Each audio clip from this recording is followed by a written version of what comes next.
Hello everyone, আমি সৌমিতা। আমার নতুন একটা ভিডিওতে তোমাদের অনেক অনেক স্বাগত জানাই।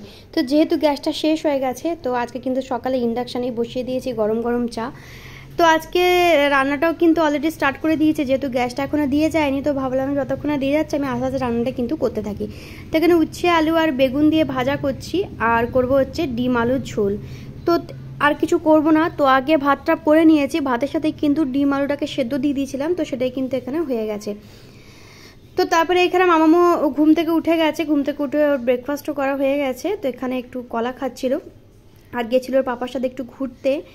তারপরে 1 থেকে 2 ঘন্টা পরে ওকে একটু এখানে ডালিম ছাড়াচ্ছি আমি, তো সেটাই ওকে দিয়ে দেবো। আর ফ্রিজে একটু পাকা পেঁপে ছিল, সেটাও এখানে কেটে নিয়েছি। তো ওটা ও খাবে না, আমি খেয়ে নেবো। তো পাকা পেঁপে খেতে খুব একটাও পছন্দও করে না।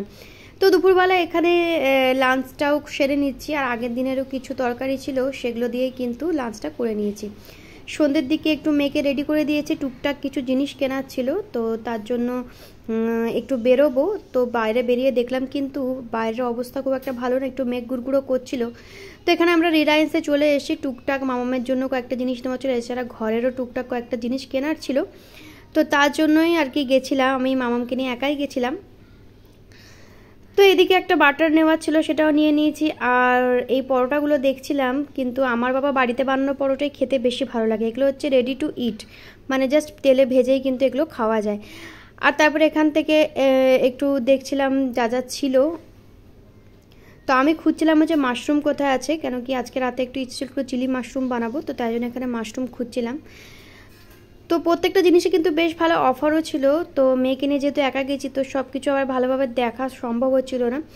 তারপরে ওখানে টুকটাক যা যা নেওয়ার ছিল সেগুলো নিয়ে নিয়েছি। তারপরে চলে গেছি আমরা হচ্ছে একটু পর্দার সেকশানে, পর্দা দেখছিলাম, পর্দা কিনবো বলে। আর এখানে দেখো মেয়ে আমার দাঁড়িয়ে পড়েছে এই পুতুলগুলো নেওয়ার জন্য।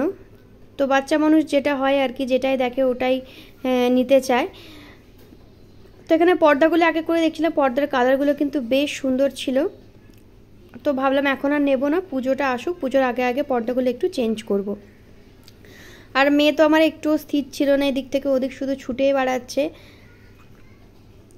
তারপরে এখানে মামার জন্য একটু জুতো দেখছিলাম, কিন্তু একটা জুতোর সাইজও কিন্তু ওর মাপে ছিল না, ওই জন্য আর নেওয়া হয়নি। তারপরে ওখান থেকে যা যা ছিল সেগুলো বিলিং করিয়ে আমরা বেরিয়ে গেলাম একটু পেস্ট্রি খাবো বলে। মামা অনেকক্ষণ থেকে বলছিল একটু কেক খাবে, তো ওকে এখানে মিয়া মোড়তে এসেছি, আর ও যেটা খেতে চাইছিলো সেটা নিয়ে নিয়েছি।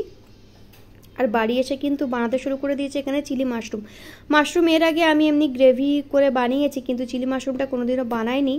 তো খেতে কিন্তু বেশ ভালো হয়েছিল, যেমন করে আমরা চিলি চিকেন বানাই ওরকম করেই কিন্তু বানিয়েছিলাম। আর একটু ড্রাই রেখেছিলাম, খুব একটা কিন্তু গ্রেভি আমি রাখিনি। তো খেতে কিন্তু বেশ ভালো লাগছিলো, আমি রুটি দিয়ে খেয়েছিলাম। তো আজকের ব্লগটা কেমন লাগলো লাইক কমেন্ট শেয়ার করে দিও, দেখা হচ্ছে পরে।